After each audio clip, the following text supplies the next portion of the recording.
चलो बेटा हम फिर आज हिंदी पे बात कर रहे हैं, कक्षा 12 यूपी बोर्ड। ठीक है, तो हम अलंकार आ गए, पढ़ा रहे हैं अलंकार पे आ गए हम। पिछली वीडियो में मैं पढ़ा चुका हूँ, लेकिन मैं दोबारा आपको फिर समझाने का प्रयास कर रहा हूँ। आज बात, कल हमने पिछले वीडियो में पढ़ा उपमा अलंकार और आज पढ़ते हैं हम रूपक अलंकार। रूपक अलंकार क्या है, इसका उदाहरण कैसे लिखा जाएगा, इसकी परिभाषा कैसे लिखी जाएगी। ठीक है, तो इसको हम बता रहे हैं, कक्षा 12 यूपी बोर्ड।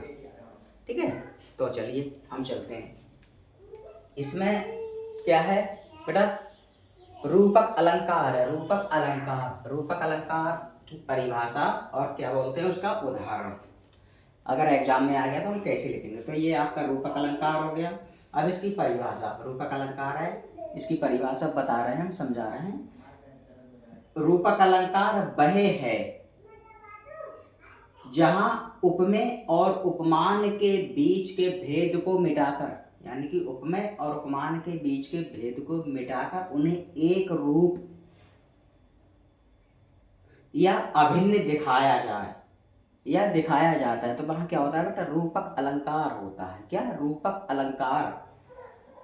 रूपक अलंकार वह है जहां उपमेय और उपमान के बीच के भेद को मिटाकर उन्हें एक रूप या अभिन्न दिखाया जाए। कहने का आशय यह है जहां उपमान, ठीक है, जहां उपमेय और उपमान को एक ही मान लिया जाए या दिखाया जाए, वहां क्या होता है बेटा, रूपक अलंकार होता है। जहां उपमेय और उपमान को, जहां उपमेय और उपमान को है नहीं, जहां उपमेय और उपमान के बीच के भेद को मिटाकर, ठीक है, मिटाकर उन्हें एक रूप दिखाया जाए, वहां क्या होता है बेटा, रूपक अलंकार होता है।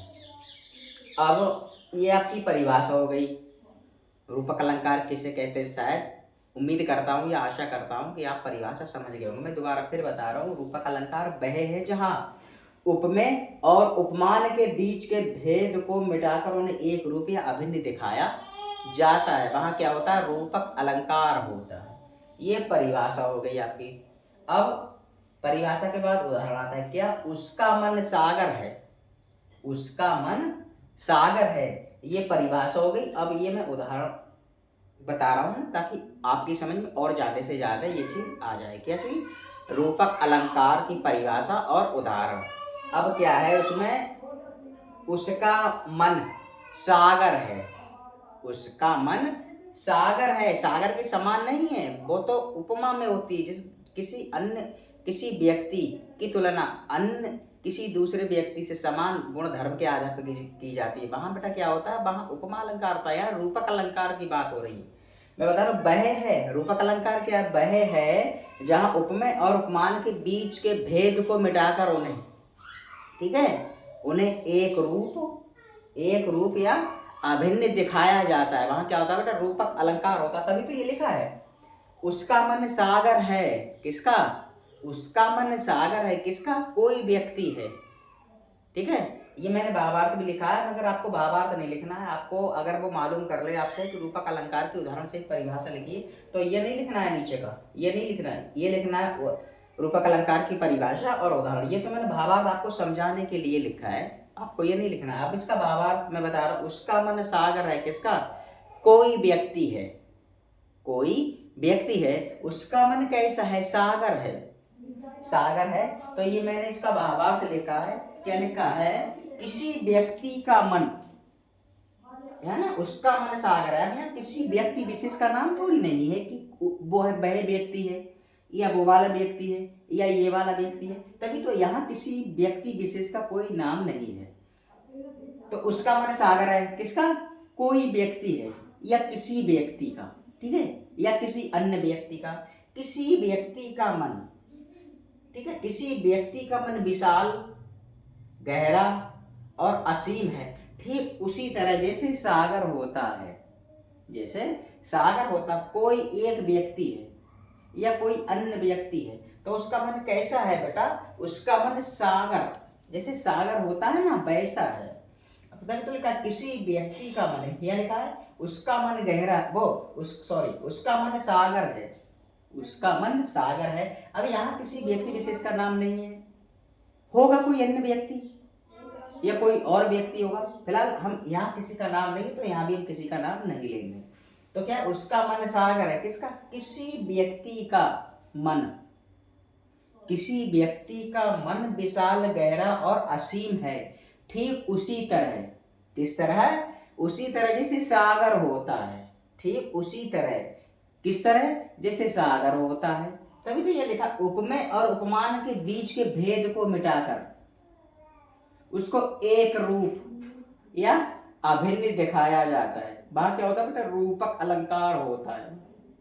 रूपक अलंकार, इतनी बात समझ में आ गई? ये भावार्थ आपको नहीं लिखना है, ये उदाहरण और ये लिखना है। अगर वो आपसे पूछता है कि रूपक अलंकार की उदाहरण सहित परिभाषा लिखिए, तो आपको इसकी परिभाषा भी लिखनी पड़ेगी और इसका उदाहरण भी लिखना पड़ेगा। ये भावार्थ नहीं लिखना पड़ेगा। ये तो मैंने आपको समझाने के लिए मैंने ये आपको लिखा है, ताकि आप लोगों की समझ में ये चीज गहराई से आ जाए। अब मैं दोबारा फिर बता रहा हूँ इस बात को, इतनी बात क्लियर हो गई?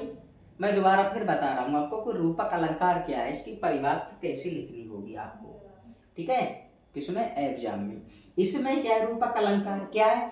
वह है, क्या चीज? रूपक अलंकार क्या है? वह है जहां उपमेय और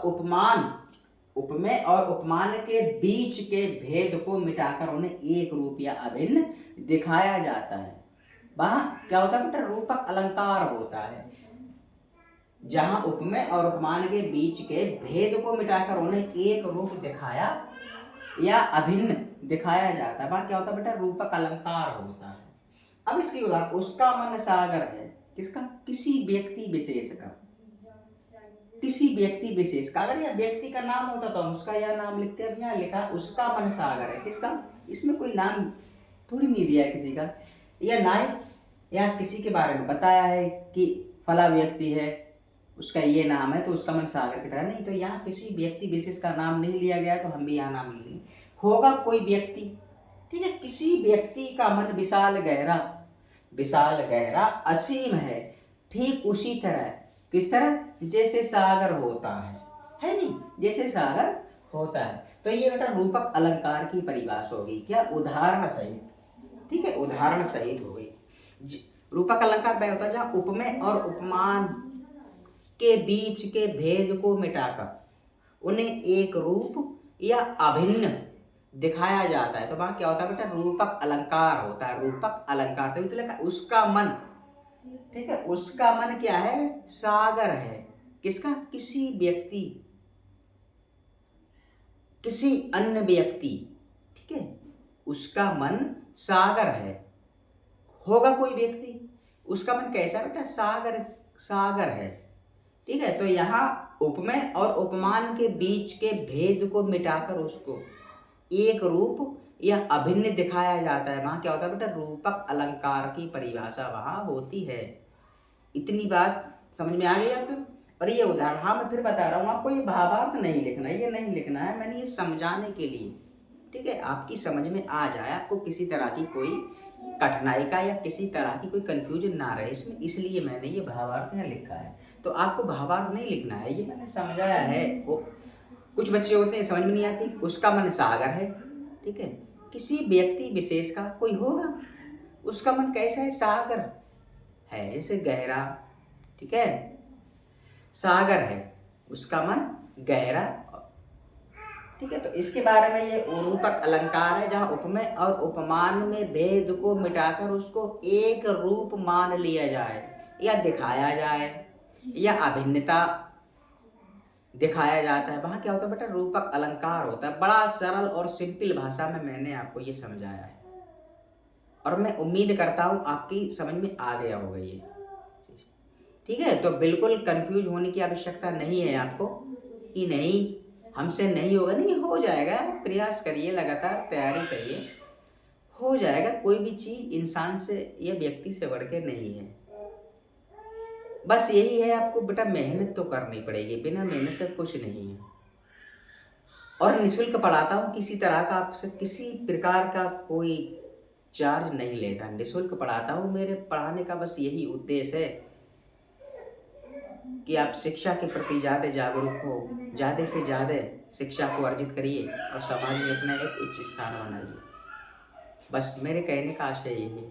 मन लगा के आप पढ़िए, मेहनत से पढ़िए। परीक्षाओं का समय आपके पास ज़्यादा नहीं है। लगातार पढ़िए, मेहनत से पढ़िए, बिंदास तरीके से पढ़िए। तो ये हुआ रूपक अलंकार की परिभाषा। इसके बाद अगले सेशन में हम उत्प्रेक्षा अलंकार लेंगे। हालांकि मैं पिछली वीडियो में पढ़ा चुका हूँ ये रूपक अलंकार क्या होता है, उपमा अलंकार क्या होता है, उत्प्रेक्षा अलंकार क्या होता है, कक्षा 10।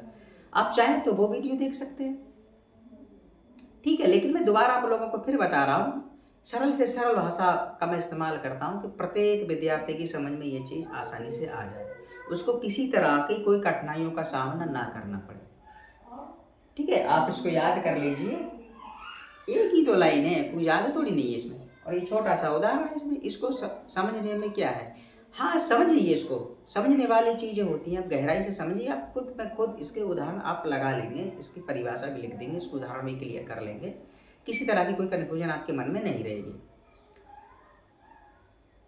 और आप लगातार पढ़िए, तन और मन दोनों से, मेहनत से पढ़िए। परीक्षाओं का समय आपके पास ज़्यादा नहीं है, बस मेरे कहने का यही आशा है। और हमें यूट्यूब पे ज़्यादा से ज़्यादा सब्सक्राइब करिए, और इस वीडियो को ज़्यादा से ज़्यादा शेयर करिए, और इंस्टाग्राम पे फॉलो करिए। तो बस आज के लिए इतना ही। अगले सेशन में हम फिर उपस्थित होते हैं। तब तक के लिए धन्यवाद। अपना ख्याल रखिए।